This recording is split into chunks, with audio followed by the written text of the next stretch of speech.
हम आपको धन्यवाद की बलि चढ़ाते हैं पिता। आज के इस समय को आपके हाथों में सौंपते हैं, इस सभा को हम आपके हाथों में सौंपते हैं परमेश्वर। यस लॉर्ड, धन्यवाद करते हैं पिता, हालेलुया गाते हैं पिता। आपने कहा प्रभु, जहाँ कहीं मेरे नाम से 2 या 3 होते हैं वहाँ आपकी उपस्थिति होती है परमेश्वर। यस लॉर्ड, इस समय हम मानते हैं इस जगह में आपकी उपस्थिति रहे, आपकी सामर्थ्य रहे पिता परमेश्वर। आने वाले हर एक रुकावट, हर एक डिस्टर्बेंस को दूर करना पिता, और आपकी महिमा होने पाए। इस सभा को आप अनंत कीजिए पिता, आप आते कीजिए पिता परमेश्वर। हर एक सॉन्ग्स को आपके हाथों में सौंपते हैं, हर एक वचन को हम आपके हाथों में सौंपते हैं पिता। हम धन्यवाद करते हैं प्रभु, आपको धन्यवाद की बलि चढ़ाते हैं। यस लॉर्ड, धन्यवाद करते हैं। यीशु मसीह के नाम से इस प्रार्थना को मांगते हैं।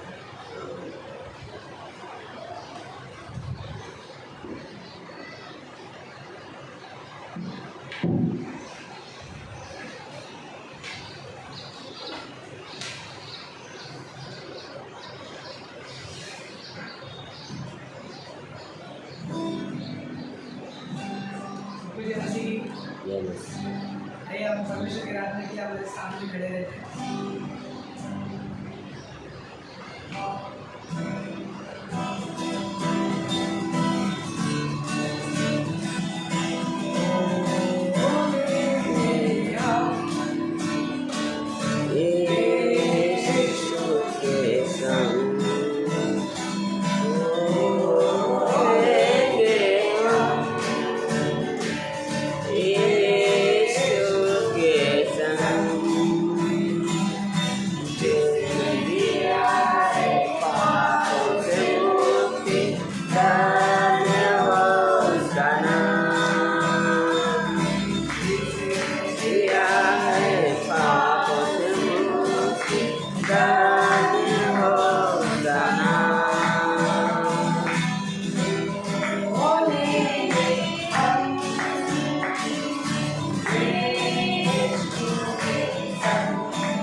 देना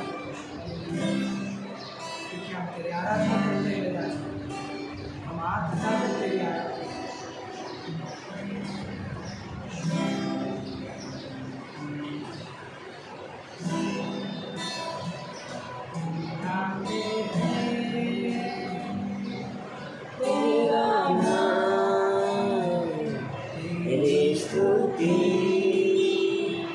करते हुए दोनों पर हम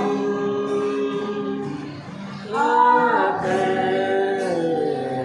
करते हैं तुझसे प्रार्थना।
संदेश परमेश्वर का हम उसको सुनने वाले और चलने वाले धन्यवाद। आगे की सभा को हमको मसीह नाम से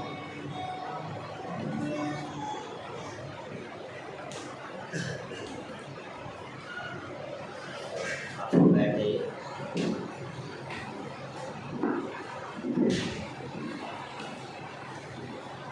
आइए प्रार्थना करते हैं।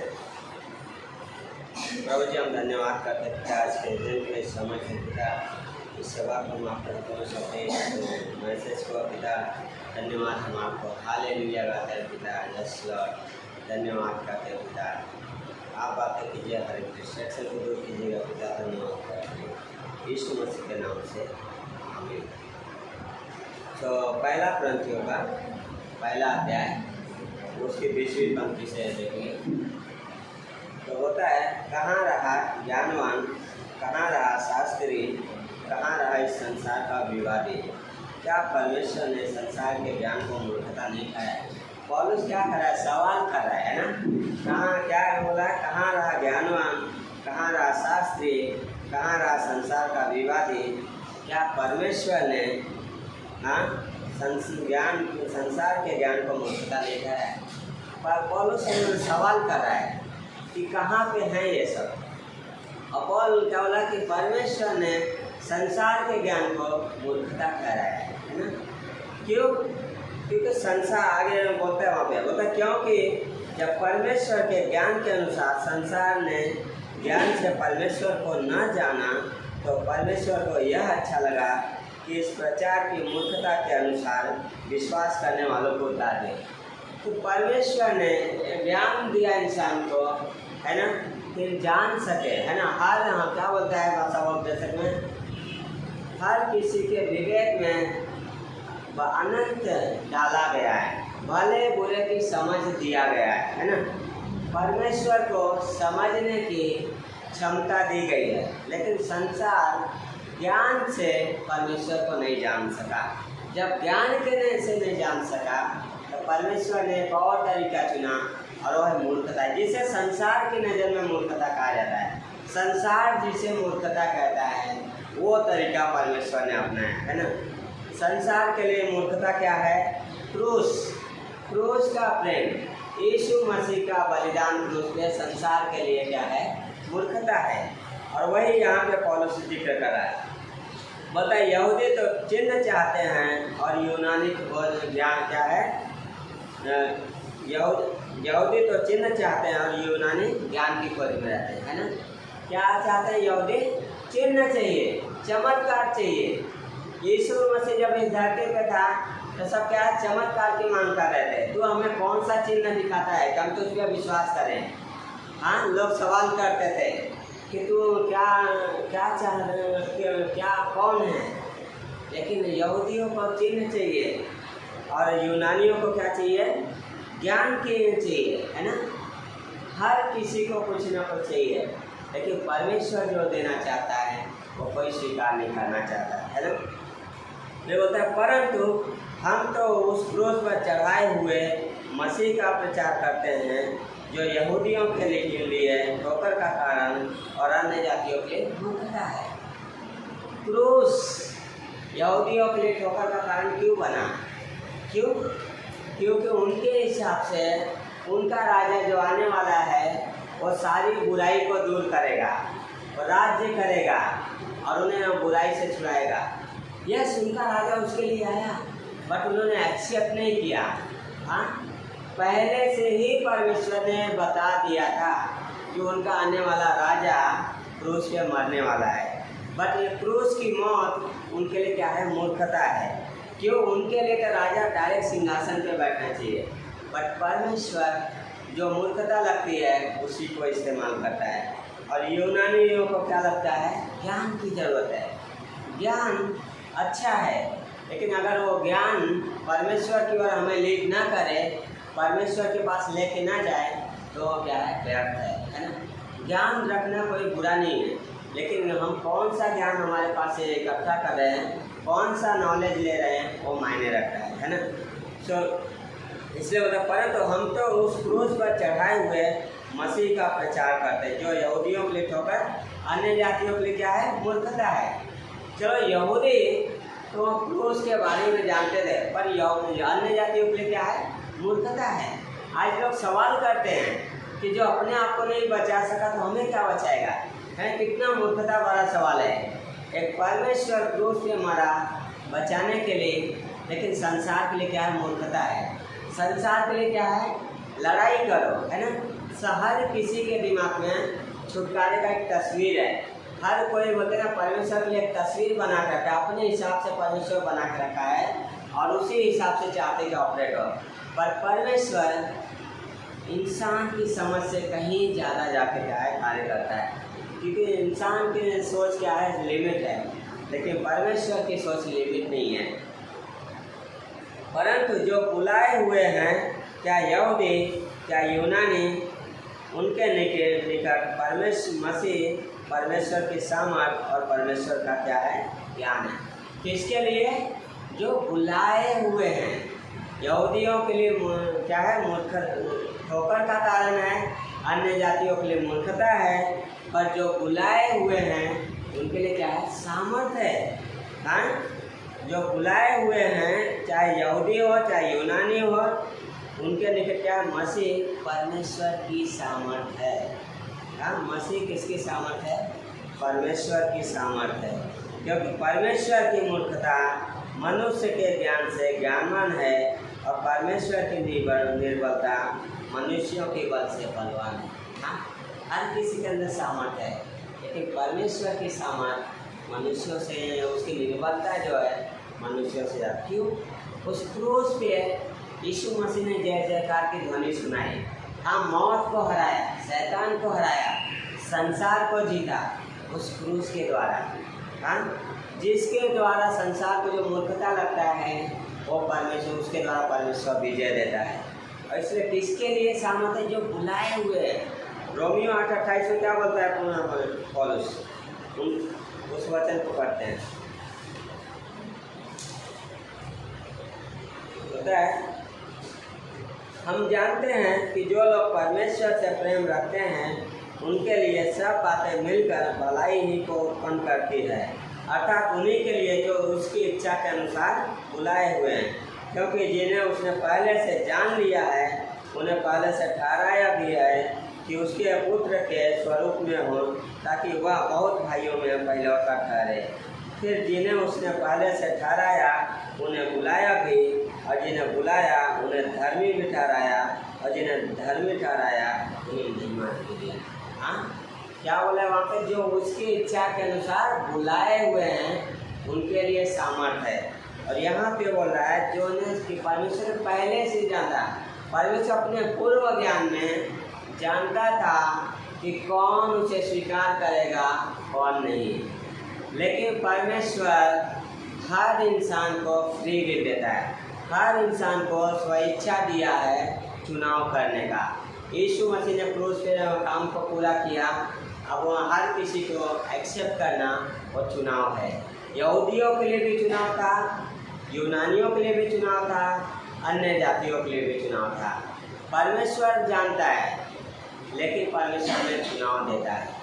इसलिए परमेश्वर ने क्या किया? गॉस्पेल है ना, जो क्रूस की कथा, जो नाश होने वालों के लिए मूर्खता है, वो क्या है हम लेके जाते हैं, और सामने वाले को क्या कहते हैं? जिम्मेदार ठहराते हैं, है ना। परमेश्वर ने हमें वो जो मूर्खता है संसार के लिए, वो हमें दिया है, जिसके द्वारा संसार दोषी ठहराया जाता है ना। हम नहीं ठहराते, परमेश्वर ठहराता है। यूहन्ना 3:17 पंक्ति में यीशु मसीह ने बोला, परमेश्वर का पुत्र इसलिए नहीं आया कि जगत पर दंड की आज्ञा दे, पर इसलिए आया कि जगत उसके द्वारा उद्धार पाए। और उसके आगे पंक्ति बोलता है, जो उस पर विश्वास नहीं करता है वो ऑलरेडी दोषी ठहर चुका है। हाँ, जो विश्वास नहीं करता वो दोषी ठहर चुका है, पर फिर भी परमेश्वर हर किसी को मौका देता है। पर परमेश्वर चुनाव का मौका देता है, मन फिराव का मौका देता है परमेश्वर के साथ चलने के लिए। लेकिन इस संसार के लिए क्या है? मूर्खता है। मैं इस तरीके से सोचा था कि संसार में जहाँ भी परमेश्वर का कार्य होता है हमेशा उसका विरोध होता है। आज सुसमाचार का प्रचार होता है, लोग विरोध करते हैं, बट सुसमाचार का विरोध जो है कोई नया नहीं है। हाँ, नेहमाया का पहला अध्याय खोलेंगे, दूसरा अध्याय उसके 19 पंक्ति से बोलता है, यह सुनकर फरोनी, संबलत और टोबिया नामक कर्मचारी जो अम्मोनी था और गेसेम नामक एक अरबी हमें ठट्ठों में उड़ाने लगे और हमें तुच्छ जानकर कहने लगे, यह तुम क्या काम करते हो? क्या तुम राजा के विरुद्ध बलवा करोगे? तब मैंने उनको उत्तर देकर उनसे कहा, स्वर्ग का परमेश्वर हमारा काम सफल करेगा, इसलिए हम उसके दास कमर बांध कर बनाएंगे, परंतु यरूशलेम में तुम्हारा न तो कोई भाग, न हक, न इस्मारत है। नेहमाया क्या करा? बेबीलोन से वापस आता है राजा के पास से, और क्या करा? नेहमाया काम क्या था? दीवार बनाना, है ना। मंदिर किसने बनाया? जरुब्बाबेल ने। 3 वापसी है। पहली जो वापसी थी वो किसके समय में थे? जरुब्बाबेल। दूसरी जो वापसी थे वो एजरा के टाइम पे, और तीसरी जो है नेहमाया के टाइम पे। तो तीसरी वापसी में जब आते हैं नेहमाया के टाइम पे, तो नेहमाया क्या कर रहा है? दीवार बना रहा है। जो शहर बना जो यरूशलेम के चारों ओर टूटी है, लेकिन जब दीवार बना रहा है तो वहाँ पे दुश्मन भी है। हाँ, तोबिया, संबलत, ये सब क्या है? जब दे सुने कि क्या है? दीवार बना रहा है, तो क्या कर रहे हैं? वहाँ पे आगे हमें भी काम करना है। लेकिन नेहमाया क्या बोलता है? नहीं, हमारे साथ तुम्हारा कोई भी साझा नहीं है। हम अपने परमेश्वर के सामर्थ्य से इस दीवार को बनाएंगे। हाँ, नेहमाया संसार का सपोर्ट लेने से मना करा है ना। संसार हमारे साथ परमेश्वर की चीज़ों में बोलता शामिल हो जाओ, लेकिन हमें चुनाव करना है। हम क्या संसार को लेकर चलते हैं, क्या परमेश्वर को? नेहमाया के पास परमेश्वर का प्रॉमिस था, और उस प्रॉमिस को लेकर नेहमाया क्या कर रहा है? आया, और उस दीवार को क्या कर रहा है? बनाना चालू किया, है ना। कई बार मैं इस तरीके से सोचा था कि हर एक विश्वासी के जीवन में गॉड के प्रॉमिस के साथ जीना बहुत ही अच्छा है। उस प्रॉमिस को लो जो गॉड दे रहा है, और उसको मेडिटेट करो, और उसके सामने से कन्फेस करो, और उसके साथ जियो। गॉड ने हमें बहुत सारे प्रॉमिस दिया है, और वो प्रॉमिस इसलिए नहीं किसी पर नॉलेज के लिए, बट वो जीने के लिए है। और कन्फेस करो। जब इजरायली बाहर आ रहे थे, परमेश्वर क्या बोला? मैं तुम इन वचनों को दीवार पे लिखना, हाथों पे लिखना, और तुम मुंह पे बोला करना, और आते जाने से क्या है? बोलते रहना। क्या बोला गॉड? इन वचनों को बोलते रहना, कन्फेस करो, है ना। वर्ड ऑफ गॉड को कन्फेस करो। आज हम बहुत सारी चीज़ें क्या है? कन्फेस करते रहते हैं, है ना। कई बार बिटरनेस आती है, कड़वाहट, हम उस चीज़ को मन में बोलते रहते हैं। लेकिन बाइबल क्या बोलता है कि अपने जाति भाइयों से के विरुद्ध बलवा मत करना। हाँ, किसी भी विश्वासी के खिलाफ षड्यंत्र मत रचो, किसी भी विश्वासी के खिलाफ गलत मत क्या योजना मत बनाओ, गलत मत सोचो। हाँ, क्यों? क्योंकि वो परमेश्वर की इमेज है, परमेश्वर की इमेज में बनाया गया है ना। इसी वक्त अपने जाति भाइयों के समान के विषय में कोई भी गलत सोच मत रखना, बलवा मत करो, है ना। और परमेश्वर बोलता है तुम इन वचनों को, इन चीज़ों को याद रखना, है ना। तो 4 अध्याय में नेहमाया के जब संबलत ने सुना कि यहूदी लोग शहर पनाह को बना रहे हैं, तब उसने बुरा माना और बहुत रिसिया कर यहूदियों को ठट्ठों में उड़ाने लगा। क्या है? ठट्ठों में उड़ाने लगा। पहले क्या बोले? हमें शामिल कर लो, हम भी बनाएंगे। लेकिन अभी क्या है? ठट्ठों में उड़ा रहे हैं, नाराज हो गए। संसार वही है। पहले तो ठीक है, चलेगा, सब एक है, लेकिन जब क्रूस प्रेजेंट करो तो संसार को ठोकर लगता है। हाँ, और संसार के लिए मूर्खता है, ठट्ठा उड़ाते हैं। और यहाँ पे वही है, बोलता है वह अपने भाइयों के और समरोन की सेना के सामने यूँ कहने लगा, वे निर्बल यहूदी क्या करना चाहते हैं? क्या वे वह काम करना अपने बल से करेंगे? क्या वे अपना स्थान दृढ़ करेंगे? क्या वे यज्ञ करेंगे? क्या वे आज ही सब काम पूरा कर लेंगे? क्या वे मिट्टी के ढेरों में के जले हुए पत्थरों को फिर से नए सिरे से बनाएंगे? सवाल कर रहे हैं। हाँ, पहले क्या बोले? पहले दूसरे दिन हमें शामिल कर लो, अब बुरा मान गए, फिर सवाल करें क्या वो आज ही बनाएंगे, यज्ञ करेंगे? अब किसके सामने? भाइयों के सामने, जो यहूदी लोग हैं उनके सामने। क्यों कर रहे हैं? उनका मन कच्चा हो जाए, डिस्करेज करने के लिए। हाँ, और विरोध करें। संसार हमेशा डिस्करेज करने की चीज़ें लेके आता है, शैतान डिस्करेज करने की चीज़ें लेके आता है। लेकिन हमें ध्यान देना है, हमें परमेश्वर के वचनों पे ध्यान देना है, परमेश्वर की बातों पे ध्यान देना है। और उस पर चलना है। फिर बोलता है उसके पास अम्मोनी टोपिया था और वह कहने लगा, जो कुछ वे बना रहे हैं यदि कोई गीदड़ भी उस पर चढ़े तो वह उनकी बनाई हुई पत्थर के साथ बना तोड़ देगा।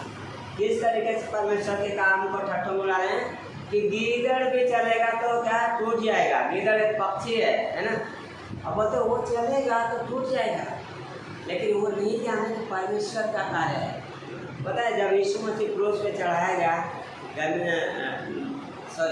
प्रेरितों के काम में, जब प्रेरितों के खिलाफ षड्यंत्र रच रहे थे, आई थिंक सो गैमलियल था, वो क्या बोलता है कि यदि ये कार्य परमेश्वर की ओर से है तो तुम उसका कुछ नहीं बिगाड़ पाओगे, यदि परमेश्वर की ओर से नहीं है तो अपने आप नष्ट होएगा। हाँ, परमेश्वर का कार्य नष्ट नहीं होता है, लेकिन संसार हमेशा उसका मजाक उड़ाता है।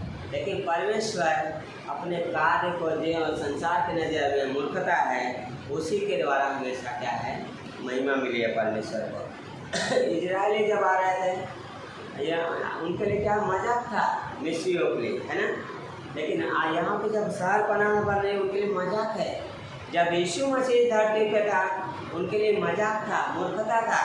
यीशु मसीह ने संडे को क्या सबत के दिन चंगाई दे दिया, क्यों कर रहे हो? हाँ, संसार की अपनी विचारधारा है, अपने शेड्यूल है, उसके हिसाब से चलना चाहिए। लेकिन परमेश्वर ने सारी चीज़ों की योजना पहले ही बना दिया है और हर एक समय पे पूरा करता जाता है। गलाती 4:4 में बोलता है कि जब समय पूरा हुआ तब परमेश्वर ने अपने पुत्र को भेजा। समय पूरा हुआ तो समय पूरा होने पे परमेश्वर क्या है, भेजता है। एक उदाहरण मैं बार देता हूँ, क्यों परमेश्वर समय पूरा होने पे कार्य करता है। पता है आप ट्रेन पे स्टेशन में जाते हो, कभी आज तक ट्रेन को समय से पहले आते हुए देखे नहीं? समय से लेट आती है पर जल्दी नहीं आती है। ट्रेन कभी भी जल्दी नहीं आती है, लेकिन लेट आती है। क्यों? जल्दी आएगी तो लोग छूट जाएंगे। हाँ, बहुत सारा नुकसान है। लेट आएगा चलेगा।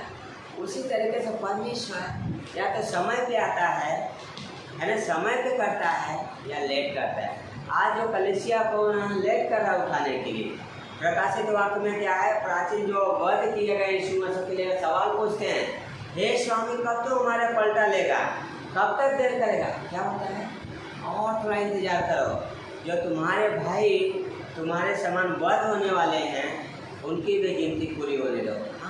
परमेश्वर इंतजार करता है, परमेश्वर समय पे कार्य करता है। अगर गॉड ने आपको प्रॉमिस दिया है तो गॉड फुलफिल करेगा।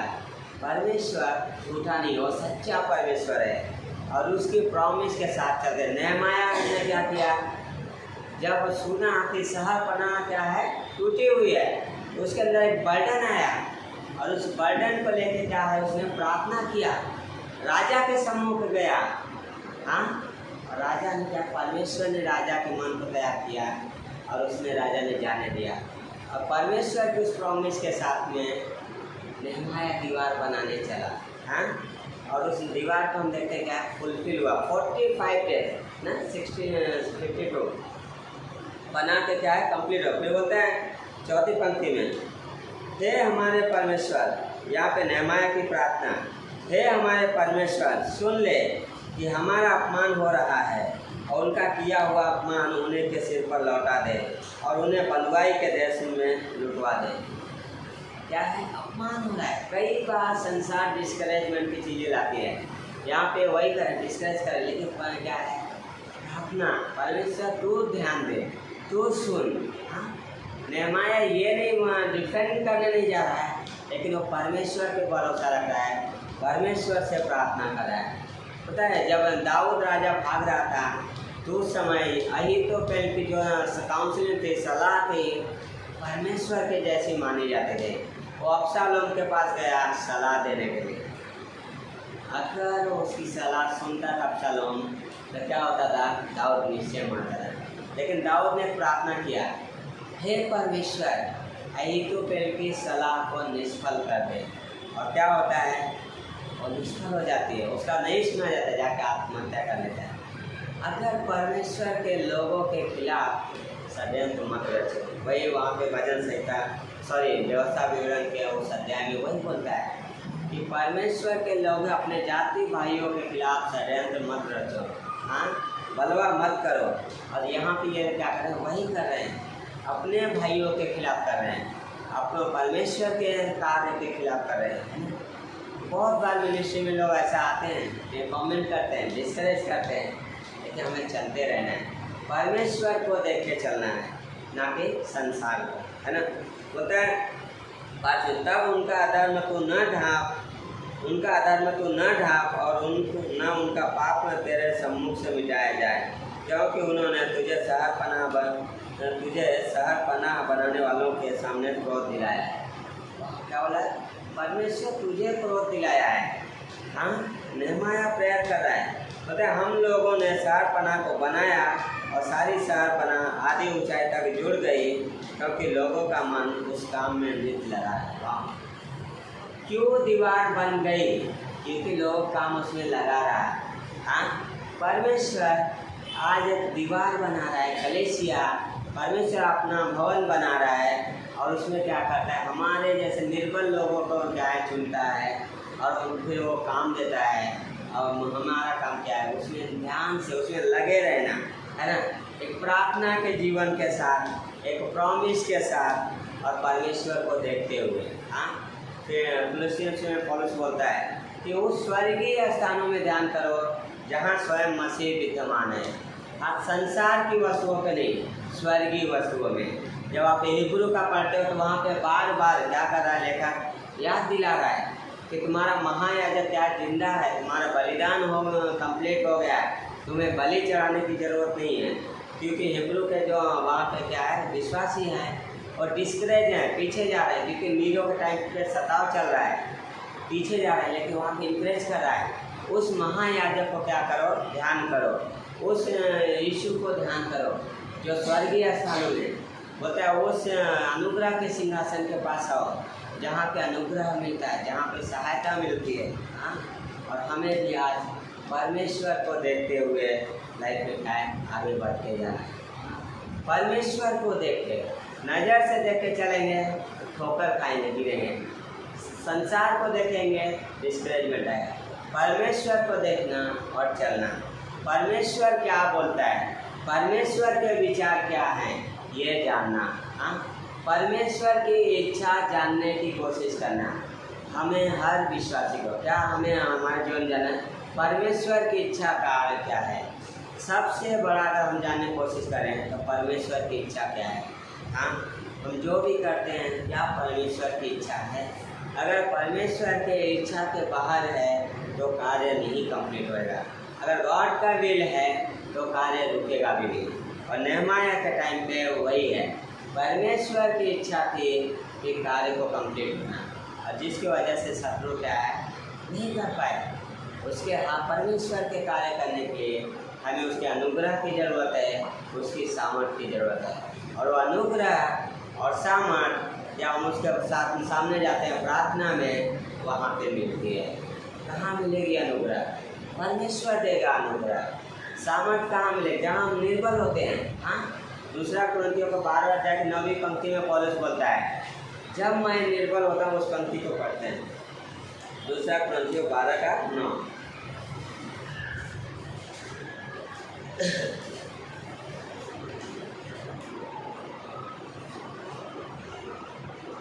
बोलता है, पर उसने मुझसे कहा, मेरा अनुग्रह तेरे लिए बहुत है, क्योंकि मेरी सामर्थ निर्बलता में सिद्ध होती है।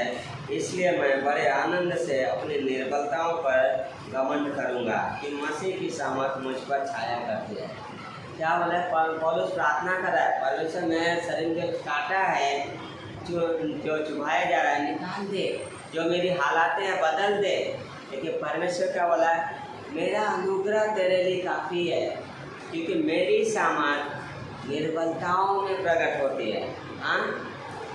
इसलिए पौल कहता है, क्या मैं निर्बलताओं में घमंड करूँगा। भाई इस संसार में कोई भी निर्बल नहीं होना चाहता है, हम सब सामर्थ्य होना चाहते हैं, हाँ। अगर सामर्थ्य बनना है तो प्रभु में सामर्थ्य बनो। इफिसियों का 6:10 में पौलुस बोलता है, क्या होता है, प्रभु में और उसकी शक्ति के प्रभाव में बलवंत बनते जाओ। हाँ, प्रभु में और उसकी शक्ति के प्रभाव, यानी कि गॉड के साथ आपकी वॉक, गॉड के साथ थिंकिंग, उसमें क्या करो, बलवंत बनो। हाँ, बलवंत बनना है तो गॉड में, परमेश्वर में, अपने विश्वास में बनिए। जहाँ निर्बल बनोगे वहाँ पे बलवंत किए जाओगे। अगर हम गॉड के सामने घुटनों पे जाके रोते हैं, गॉड के साथ निर्बल होते हैं, वहाँ परमेश्वर की सामर्थ्य रिवील होती है। हमें क्या चाहिए, परमेश्वर की सामर्थ्य चाहिए। परमेश्वर के कार्य करने के लिए परमेश्वर की सामर्थ्य चाहिए। इस विश्वासी जीवन में बने रहने के लिए परमेश्वर के अनुग्रह की जरूरत है। कहाँ मिलेगा, उस अनुग्रह के सिंहासन के पास। कहाँ पे है, इब्रानियों का 4 अध्याय का लास्ट पंक्ति, 14वीं पंक्ति, जहाँ पे लेखक बताता है, हियाओं के साथ आओ, तुम पीछे मत जाओ, सिंहासन के पास आओ। हाँ, बने रहो, है ना, बने रहना बहुत जरूरी है। इस विश्वासी जीवन में बहुत सारी चीज़ें होते होगी, अनयूजुअल चीज़ें होगी, पर हमें क्या है, बने रहना है। गॉड हमारा जो क्या बोलता है पौलुस, तुम्हारा बुलाने वाला सच्चा है, अंत तक वह तुम्हें दृढ़ करेगा। कौन करेगा, परमेश्वर है जो दृढ़ करेगा। परमेश्वर सामर्थ्य देगा, परमेश्वर अनुग्रह देगा। हमें सिर्फ बने रहना है, क्योंकि हमारा बुलाने वाला सच्चा है। ये मसीही जीवन परमेश्वर का कार्य है। ये मसीह जो प्रचार हम करते हैं परमेश्वर का कार्य है। गॉस्पेल परमेश्वर का कार्य है। जो संसार के लिए तो मूर्खता है, पर हमारे लिए सामर्थ्य है। संसार को परमेश्वर ने ज्ञान दिया था, भले बुरे का समझ है। यहाँ रोमियो का 1 अध्याय का अगर 14 से 21 पंक्ति पढ़िए तो वहाँ पे पॉल बोलता है, हम पढ़ते उस पंक्ति को, लास्ट में फिर क्लोज करेंगे।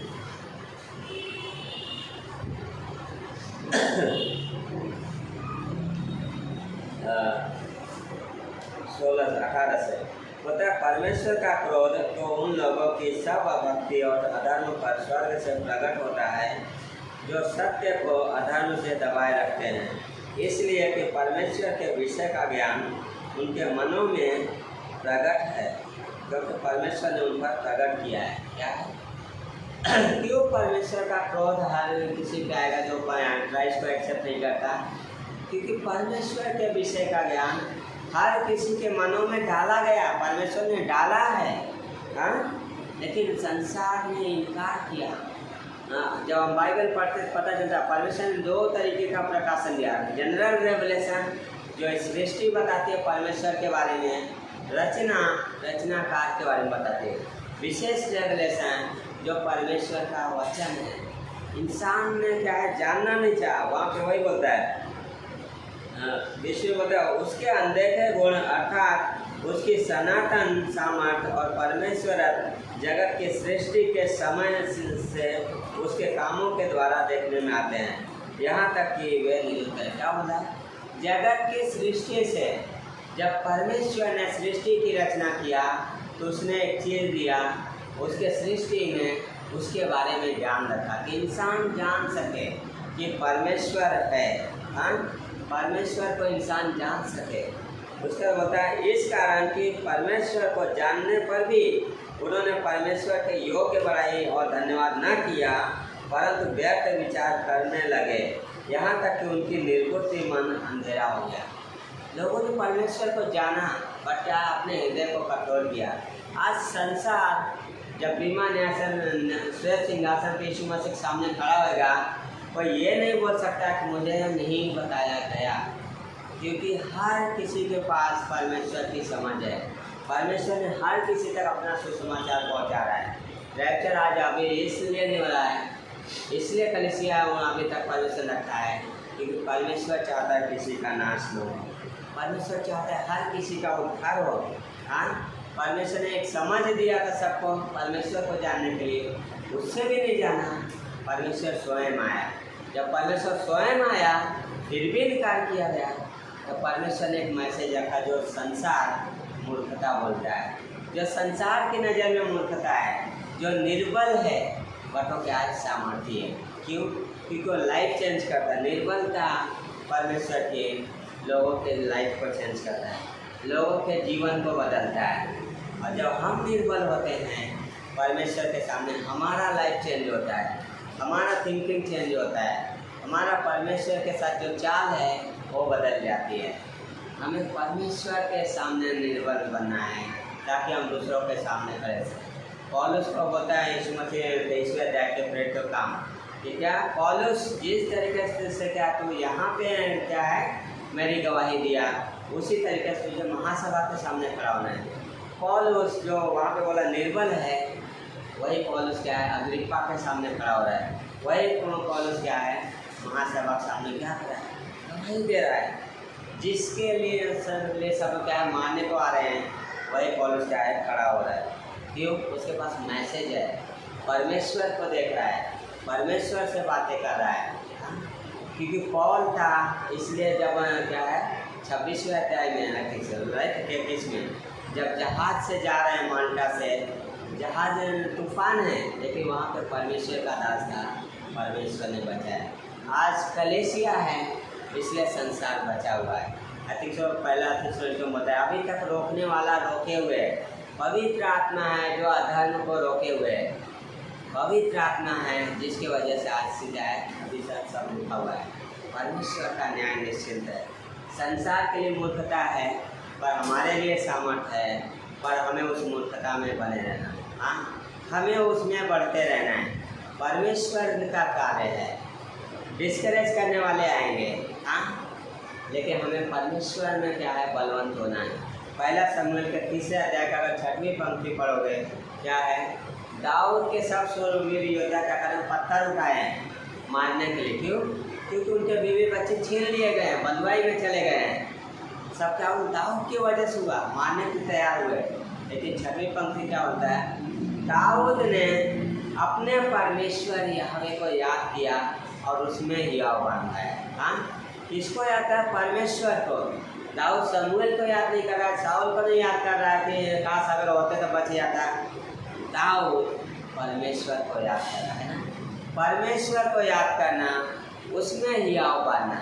इसलिए पौलुस बोलता है प्रभु में और उसकी शक्ति के प्रभाव में क्या है बलवंत होते जाओ। हाँ हमें यह शारीरिक जो हमारा क्या है हेल्थ चाहिए, लेकिन हमें अंदरूनी आत्मा में मजबूत होना है, पवित्र आत्मा में, परमेश्वर की चाल में, परमेश्वर की सोच में है मजबूत होना है, जो परमेश्वर को पसंद आता है, जो परमेश्वर की इच्छा है।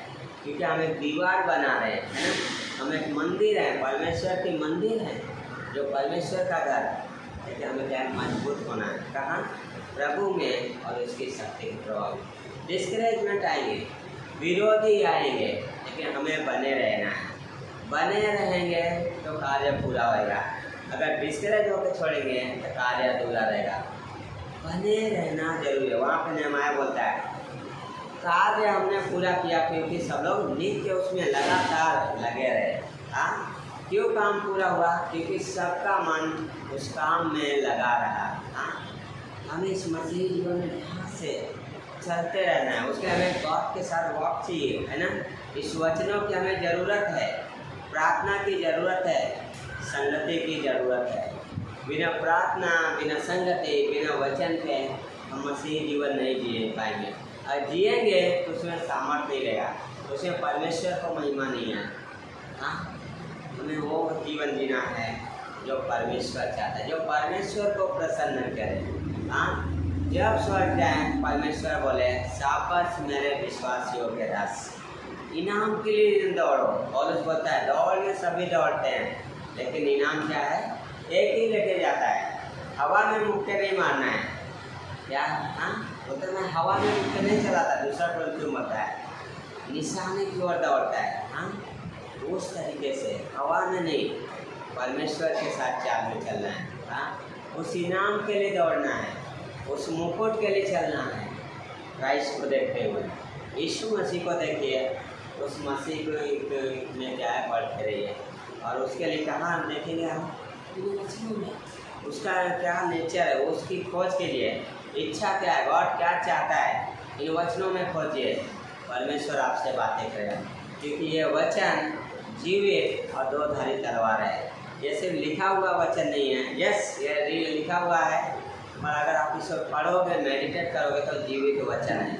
जो क्या है, दो धारी तलवार से भी चौका है, जो आर पार छेदता है, जो बातें करता है, जीवित वचन है, जीवित परमेश्वर के जीवित वचन है, जो क्या है, लाइफ को चेंज करता है। हमें आइए प्रार्थना करते हैं। परमेश्वर पिता, हम धन्यवाद करते हैं आज के दिन के समय के लिए पिता। हम आपकी महिमा करते हैं राजा, धन्यवाद करते हैं आपके सुसमाचार के लिए, आपके गॉस्पेल के लिए पिता। यस लॉर्ड, धन्यवाद करते हैं हर एक व्यक्ति को यहाँ आए हुए आप आशीषित कीजिए पिता, हमें हेल्प कीजिए पिता कि हम आपके वचनों में बढ़ सके, आपके साथ चल सके लॉर्ड। यस लॉर्ड, हमें हेल्प कीजिए, आप अनुग्रह दीजिए और सामना दीजिए पिता। धन्यवाद करते हैं, आपकी महिमा होने पाएंगे परमेश्वर। हर एक व्यक्ति को आपके हाथ में सौंपते हुए आता है, उषा आंटी, राहुल ब्रदर, हर एक को धन्यवाद करते हैं। इस समय को, इस प्रार्थना को हम यीशु मसीह के नाम से मांगते हैं, आमीन।